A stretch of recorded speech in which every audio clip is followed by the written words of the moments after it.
सोचो, अगर हमें 15 सालों के लिए बिना बिजली के रहना पड़े तो हमारी जिंदगी कैसी होगी? क्या हम इंसान बिना बिजली के सरवाइव कर पाएंगे या फिर मारे जाएंगे? चलिए जानते हैं। तो कहानी की शुरुआत कुछ पुराने दिनों के शिकागो में होती है, जहाँ सभी इंसानों के पास इलेक्ट्रिसिटी थी। यहाँ पर हम एक चार्ली नाम की बच्ची को देखते हैं जो कार्टून देख रही थी। वहीं उसका छोटा भाई डैनी आईपैड में गेम खेल रहा था और उनकी मॉम रेचल फोन पर किसी से बातें कर रही थी कि तभी उसका हस्बैंड बेन घबराता हुआ घर आता है और उन्हें बताता है कि उनके पास ज्यादा टाइम नहीं है। जिस पर रेचल उससे पूछती है कि तुम किस बारे में बात कर रहे हो। अचानक यहाँ बेन के घर में लाइट्स ब्लिंक होने लगती है और उसके लैपटॉप में भी कुछ फाइल्स डाउनलोड होने लगती है, जो अगले ही सेकंड में 100% डाउनलोड भी हो जाती हैं। जिसके बाद वो अपने लैपटॉप से यूएसबी निकालकर उसे एक मेटल के लॉकेट में लगाने लगता है। वहीं दूसरी ओर हाईवे पर माइल्स और उसका दोस्त अपनी कार से निकलते हैं, जहाँ उनके पीछे रुकी हुई गाड़ियों की लाइन लगी हुई थी, जिनकी हेडलाइट्स भी एक के बाद एक अपने आप बंद हो रही थी। आसमान में प्लेन्स भी इधर उधर क्रैश होने लगे थे, जमीन पर ट्रांसफार्मर्स फटने लगे थे और यहाँ तक कि विलिस टावर भी एकदम काला पड़ चुका था। इसके बाद हम धरती को अंतरिक्ष से देखते हैं, जहाँ धीरे धीरे धरती से बिजली गायब होती हुई नजर आ रही थी। अंधेरा यूएसए के नॉर्थ से होते हुए ईस्ट और साउथ में फैलता चला जा रहा था और चारों तरफ ऐसा समा हो गया था कि बिल्कुल कैंडल लाइट डिनर का माहौल था। लेकिन आज की जनरेशन यानी कि जेन जी के लिए इंटरनेट ना होने का मतलब है कयामत का आ जाना। इसके बाद हमें एक स्टोरी सुनाई जाती है, जिससे हमें पता चलता है कि उस ब्लैकआउट डे को 15 साल से ज्यादा हो गए हैं। ब्लैकआउट डे के बाद इलेक्ट्रिसिटी वापस आई ही नहीं, जिस वजह से इलेक्ट्रिसिटी से चलने वाली सभी चीजें बेकार हो गई थी। यहाँ तक कि लोगों के कार इंजन,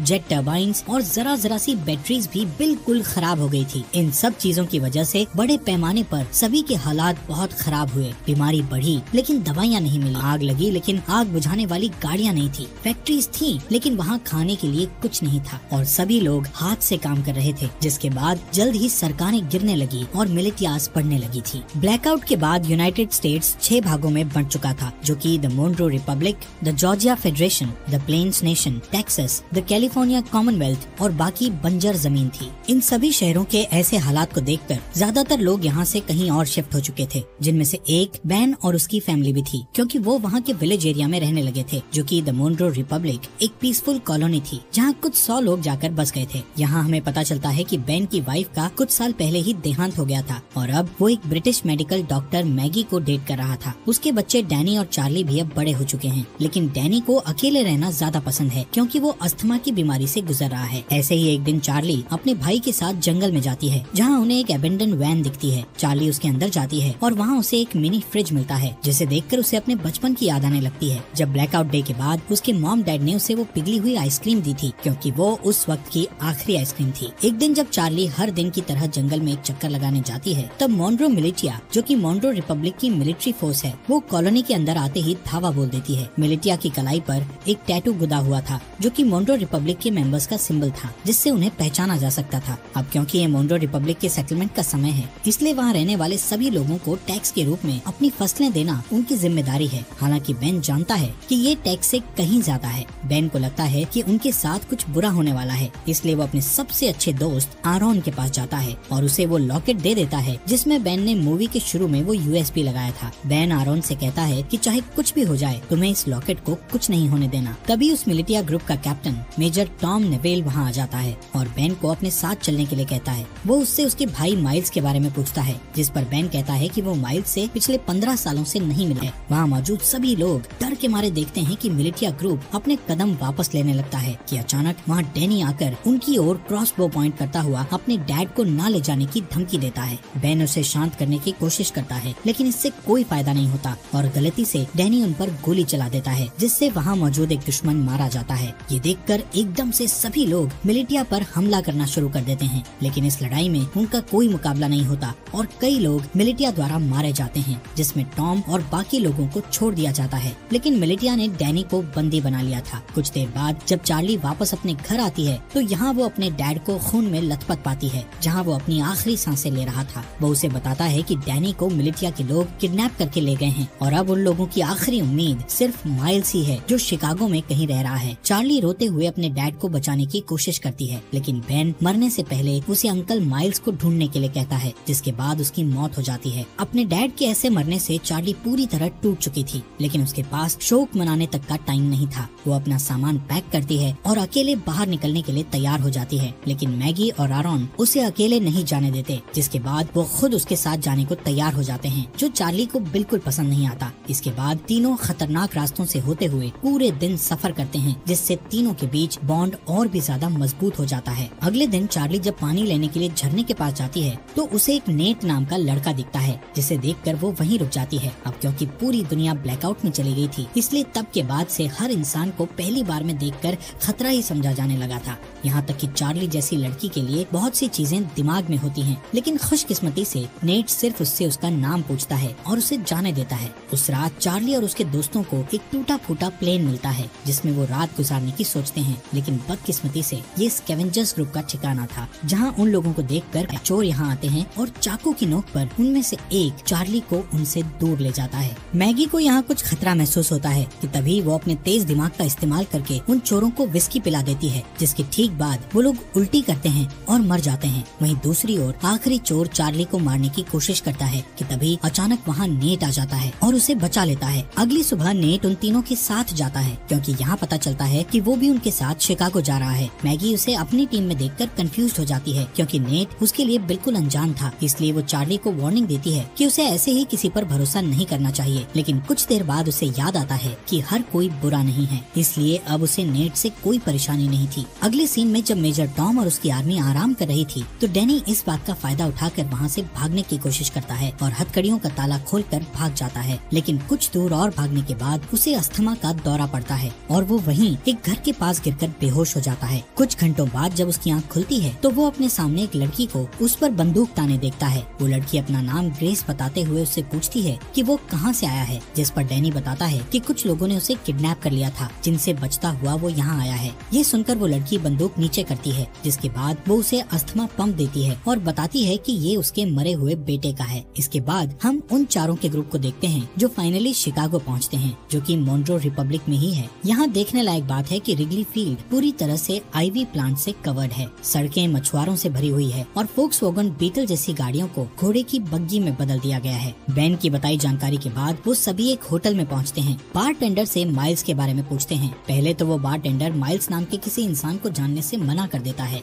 लेकिन जब चार्ली उसे अपने डैड बेन के बारे में बताती है कि हाल ही में उनकी डेथ हुई है, तो वो बताता है कि वो खुद ही माइल्स है, लेकिन वो उन सभी से अपनी पहचान को छुपाए रखने के लिए बोलता है। कुछ देर बाद माइल्स अपनी भतीजी को अंदर ले जाता है और उससे प्राइवेटली बात करता है, जहाँ चार्ली बताती है कि कैसे मिलिटिया ने उसके डैड को बेरहमी से मार डाला और डैनी को किडनैप करके अपने साथ ले गए। जिसके बाद चार्ली उससे पूछती है कि वो लोग हमारी फैमिली के पीछे क्यों पड़े हैं, जिस पर माइल्स कहता है कि जरूर बेन कुछ न कुछ उस ब्लैकआउट के बारे में जानता था। वो कहता है कि मोन्ट्रो रिपब्लिक के लीडर जनरल मोन्ट्रो एक क्रूअल डिक्टेटर था, जो पूरे देश और पूरी दुनिया को अपने कब्जे में करना चाहता था, लेकिन उसके लिए उसे कुछ हथियारों की जरूरत थी, जैसे कि फाइटर प्लेन्स, टैंक्स और यहाँ तक न्यूक्लियर बॉम्ब्स। और क्योंकि बेन अकेला ऐसा इंसान था जो ब्लैकआउट क्यों हुआ था उसके बारे में जानता था और मोन्ट्रो को विश्वास था कि वो इससे निपट सकता है। ये सब सुनने के बाद चार्ली अपने भाई डैनी को लेकर और ज्यादा चिंतित हो जाती है और अपने अंकल से उसकी मदद करने के लिए कहती है, लेकिन सरप्राइजिंगली वो उसकी मदद करने से साफ मना कर देता है, क्योंकि उसका मानना था कि ये काम बहुत रिस्की है और वो इस काम को करने के लायक नहीं है। जिससे नाराज होकर चार्ली वापस अपने ग्रुप के पास जाने के लिए तैयार हो जाती है। उसे परेशान देखकर नेट माइल्स के पास बिल्कुल लड़ने के मूड में जाता है, लेकिन तभी माइल्स नेट का हाथ पकड़कर उठता है, जहाँ पता चलता है कि नेट भी मोन्ट्रो मिलिटिया का मेंबर है और वो चार्ली और उसके दोस्तों के साथ मिलकर माइल्स तक पहुँचना चाहता था। ये जानकर हर कोई हैरान हो जाता है, लेकिन इससे पहले कि वो कुछ कर पाते नेट वहाँ से भाग जाता है। अब मिलिटिया को उनकी लोकेशन का पता होने के बावजूद भी माइल्स अपनी जगह को छोड़ने से मना कर देता है, क्योंकि उसका मानना था कि वो अकेला ही पूरी फौज का सामना कर सकता है। चार्ली और बाकी लोग भी माइल्स की मदद करने को तैयार थे, लेकिन माइल्स गुस्से में उन पर चिल्लाते हुए उन्हें यहाँ से दूर जाने के लिए कहता है। कुछ ही देर बाद नेट अपने साथ बहुत सारे आर्मी सेना को लेकर माइल्स से लड़ने आता है, लेकिन इतने सैनिक होने के बावजूद भी माइल्स सभी से बड़ी सफाई से तलवारों का इस्तेमाल करके लड़ता है और एक एक करके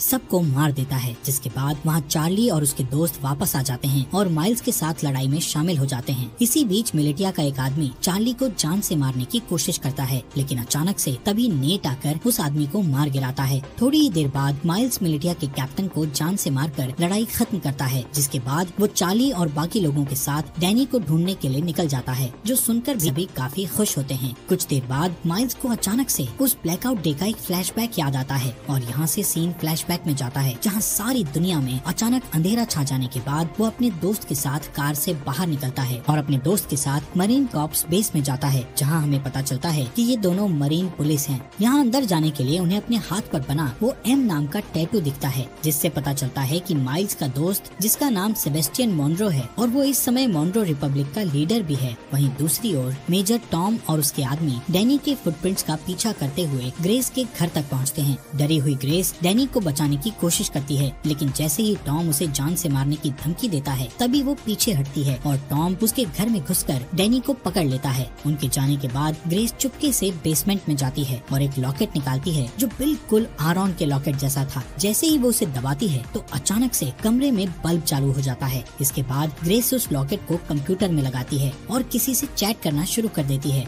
दूसरी तरफ जो ग्रेस से चैट कर रहा था वो बहुत खुश था कि मिलिटिया को उनके छुपे हुए राज के बारे में नहीं पता चला। यहाँ प्रेजेंट में माइल्स ग्रुप को अपने साथ ही रखता है, जो कि अपनी एक पुरानी साथी को ढूंढ रहा है जिसका नाम नोरा है, जो एक्सप्लोजिव्स बनाने में माहिर है। माइल्स चार्ली को बताता है कि अगर उन्हें डैनी को बचाना है तो उन्हें नोरा जैसे तेज फाइटर की जरूरत पड़ेगी। यहाँ टैवर्न में अचानक उनके ऊपर कुछ दुश्मन हमला कर देते हैं, लेकिन इस बार भी माइल्स सबको हरा देता है। तभी वो एक आदमी को पकड़ता है और उसका गला घोटते हुए नोरा की लोकेशन पूछता है। यहाँ हमें पता चलता है कि नोरा को भी मिलिटिया ने पकड़ रखा है और इस समय वो मिलिटिया में एक नौकर बनकर रह रही है। उस रात माइल्स अकेले ही बाहर जाने का फैसला करता है, ये कहते हुए कि वहाँ जाना खतरे से खाली नहीं है। जिसके बाद वो रेडी होकर बाकी ग्रुप के लोगों को लॉवेल इंडियाना में अगले 2 वीक बाद मिलने के लिए कहता है। हालांकि अगली सुबह जब मैगी और आरॉन जागते हैं तो उन्हें पता चलता है कि जिद्दी चार्ली भी माइल्स के साथ निकल गई है, जो चीज उन्हें बिल्कुल अच्छी नहीं लगती। अब उनके पास कोई चारा नहीं बचा था, इसलिए आरॉन मैगी को लॉकेट देता है जो कि बेन ने उसे दिया था। वो ये भी बताता है कि बेन ने उन्हें ग्रैंड पार्क में एक लेडी से मिलने के लिए भी कहा था, जो और कोई नहीं बल्कि ग्रेस ही है। हालांकि दोनों अभी भी चार्ली को लेकर चिंतित हैं, लेकिन उन्हें लगता है कि वो ठीक हो जाएगी और इसके बदले वो ग्रेस को ढूंढने के लिए ग्रैंड पार्क जाने लगते हैं।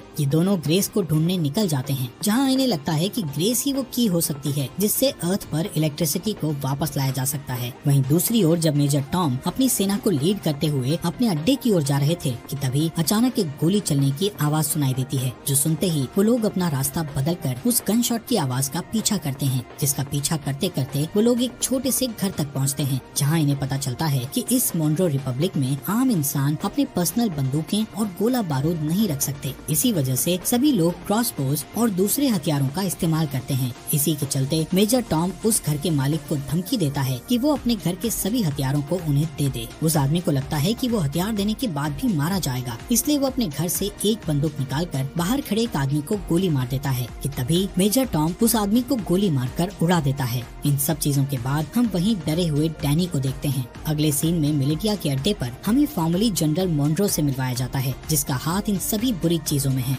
मॉनरो वहाँ मौजूद एक आदमी से अपने हथियारों के बारे में पूछता है, लेकिन जब वो डरा हुआ आदमी उसका कोई जवाब नहीं देता तो वो उसे बेरहमी से जान से मार देता है। जिसके बाद वो दूसरे रूम में अपने एक दूसरे वर्कर के पास जाता है, जहाँ हमें पता चलता है कि ये बेन की वाइफ रेचल है, जिसे हम मरा हुआ मानते हैं। यहाँ मॉनरो रेचल को बताता है कि बेन मर चुका है और ये सुनकर रेचल बहुत परेशान हो जाती है। इस दौरान चार्ली पूरे दिन जंगल में घूमती हुई आखिर में अपने अंकल को ढूंढती है, जहाँ माइल्स उससे गुस्सा था क्योंकि उसने उसकी बात नहीं सुनी थी। लेकिन जब चार्ली बताता है कि उसके भाई को अस्थमा का दौरा पड़ता है तो वो शांत हो जाता है। कुछ देर बाद उन्हें ढेर सारे मजदूर दिखते हैं जो हाथों से हेलीकॉप्टर को खींचकर ले जा रहे थे। यहाँ पता चलता है कि जनरल मॉनरो को विश्वास है कि एक दिन इलेक्ट्रिसिटी जरूर आएगी और उस दिन के लिए वो खुद को तैयार करना अभी से शुरू कर देता है। इन सभी मजदूरों में माइल्स नोरा को भी देखता है और चार्ली से कहता है कि उसे इतने सारे लोगों में से बचाना मुश्किल होगा, क्योंकि यहाँ कई सारे गार्ड्स के पास स्नाइपर राइफल भी हैं। लेकिन माइल्स अपने दोस्त को हर हालत में बचाना चाहता है। वो नोरा को बचाने का प्लान बनाते हुए रात होने का इंतजार करता है और जैसे ही रात होती है तो सबसे पहले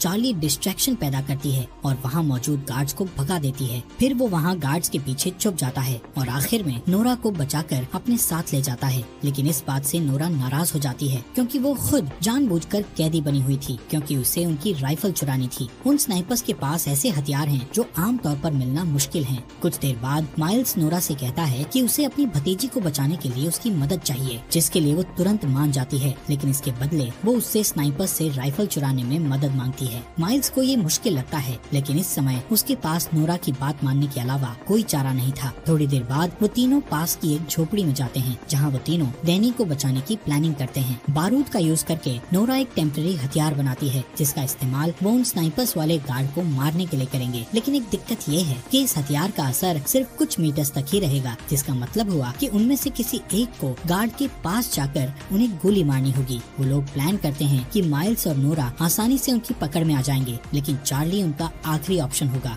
यहाँ से जाने से पहले माइल्स उनसे कहता है कि जैसे ही वो सभी गार्ड्स मर जाएंगे तो वो सभी पहरेदारों को निकाल लेंगे। कुछ ही देर बाद चार्ली अपने हथियार को स्लीव्स के अंदर छुपाती है और एक खोया हुआ इंसान होने का नाटक करती हुई पहरेदारों के पास जाती है, जिसके बाद वो तुरंत हथियार लेकर गार्ड्स के पास जाती है और तुरंत उन्हें मार देती है। इससे पहले कि बाकी गार्ड्स कुछ कर पाते, वहाँ नोरा और माइल्स आकर उन पर हमला कर देते हैं। इस लड़ाई के बाद जब वो लोग सभी मजदूरों को आजाद कर रहे थे तो नोरा ये रिवील करती है कि उसने अपने रेबल के लिए स्नाइपर चोरी की थी। वहाँ ग्रैंड पार्क में जब ग्रेस अपने कंप्यूटर पर टाइप कर रही होती है, तभी कोई आदमी उसके घर में घुसकर उसके सामने आता है। उस आदमी के पास भी सेम वही लॉकेट था जो उसकी टेजर स्टिक एनर्जी छोड़ रहा था। दूसरी ओर माइल्स नोरा को रेबल का साथ छोड़ने के लिए मनाने की पूरी कोशिश करता है, लेकिन वो मना कर देती है। यहाँ हमें पता चलता है कि पहले ये दोनों कपल थे, लेकिन ब्लैकआउट के बाद उन्हें ब्रेकअप करना पड़ा। ऐसे ही कुछ देर बाद वो दोनों रेबल के ठिकाने पर पहुँच जाते हैं, जहाँ उन्हें एक पादरी मिलता है। पादरी खुश था कि नोरा स्नाइपर गन लेकर आई है, लेकिन बुरी खबर ये थी कि उनकी सेना पर अभी भी लगातार हमला किया जा रहा है। जब ग्रुप ठिकाने पर पहुंचता है तो उन्हें अंदर कुछ घायल आदमी बैठे मिलते हैं। पादरी यहाँ ये भी बताता है कि इन सभी आदमियों में से एक आदमी गायब है, जो सुनकर माइल्स तुरंत सभी को ये जगह छोड़ने के लिए कहता है, क्योंकि उसका मानना है कि मिलिटिया उसके आदमियों से पूछताछ कर रही है और इस जगह से भागने का यही सही समय है। नोरा इस बात के लिए मान जाती है, लेकिन उससे 30 मिनट मांगती है, क्योंकि वो घायल आदमियों को ठीक करना चाहती थी। बदकिस्मती से उसका ये डिसीजन गलत साबित होता है, क्योंकि कुछ ही मिनटों के बाद कैप्टन एडम मिलिटिया के साथ दिखाई देता है। उन्हें कुछ देर रोकने के लिए माइल्स अपने बेस्ट शूटर को स्नाइपर के साथ ऊपर भेजता है और उसका ये प्लान काम करता है, क्योंकि ऊपर भेजा गया वो स्नाइपर मिलिटिया के कई लोगों को घायल कर देता है, जिससे उन्हें पीछे हटने पर मजबूर होना पड़ता है। इस लड़ाई के चलते रात हो जाती है। यहाँ बेसमेंट के अंदर माइल्स और बाकी लोग दीवार के सहारे एक सुरंग बनाने की कोशिश करते हैं, ताकि एक तरफ से दूसरी तरफ जा सकें, लेकिन उनका ये प्लान पूरी तरह से फेल हो जाता है, क्योंकि दीवार में सुरंग खोदते समय दीवार गिरने लगती है और माइल्स उस गड्ढे में गिरता है, जिससे उनकी पूरी मेहनत खराब हो जाती है। ठीक इसके बाद छत पर बैठे स्नाइपर की मौत हो जाती है,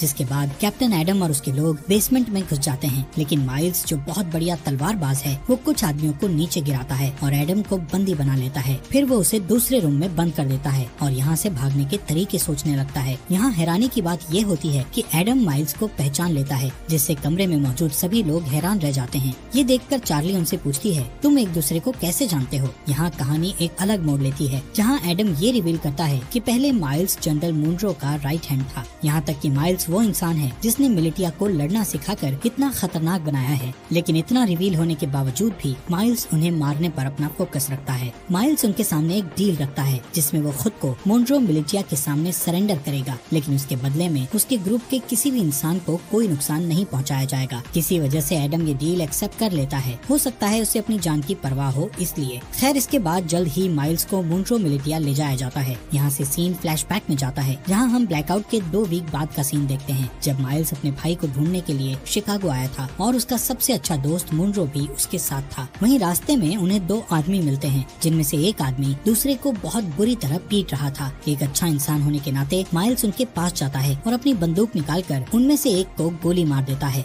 इसके बाद दोनों दोस्त उस बचे हुए चोटिल इंसान की मदद करते हैं, जो और कोई नहीं बल्कि कैप्टन एडम ही था, और इसीलिए वो आज तक माइल्स की इतनी रिस्पेक्ट करता है, क्योंकि उसने उसकी जान बचाई थी। यहाँ से सीन वापस प्रेजेंट में आता है। जैसे ही माइल्स मिलिटिया को अपनी जगह पर ले जा रहा था, तो रास्ते में वो एक ब्रिज पार करते हैं, जहाँ अचानक से एक एक्सप्लोजन होता है, जिससे सभी लोग चौंक जाते हैं। और इसी दौरान नोरा और चार्ली माइल्स को उनसे बचा लेते हैं। वहाँ से जाने से पहले वो एक और एक्सप्लोजन करते हैं, जिससे वो पकड़े न जाएं। वहीं दूसरी ओर मैगी और आरोन, जो ग्रेस को ढूंढने के मिशन पर हैं, आखिरकार वो उसके घर तक पहुँच जाते हैं, लेकिन उस घर में कोई भी नहीं था, क्योंकि ग्रेस ने ये घर छोड़ दिया था। यहाँ आरोन, जो गूगल का एक पुराना एम्प्लॉय होने का दावा करता है और कहता है कि वो कंप्यूटर के बारे में बहुत कुछ जानता है। इसके बाद वो बेसमेंट में जाता है जहाँ उसे ग्रेस का कंप्यूटर रखा मिलता है, जिसे देखकर पता चलता है कि इसे हाल ही में बनाया गया था, जिससे पता चलता है कि यहाँ इलेक्ट्रिसिटी थी। हालांकि जब वो कई घंटों तक कंप्यूटर की जांच पड़ताल करता है तो उसे वहाँ कोई सुराग नहीं मिलता। आरॉन थक जाता है और ऊपर जाकर वो कंप्यूटर मैगी को दिखाता है। तभी उसका लॉकेट चमकने लगता है और पास में रखे हेडफोन में गाना बजना शुरू हो जाता है, जहाँ मैगी के आईफोन में जान सी आ जाती है, जिसकी वजह से वो कई सालों बाद अपने बच्चों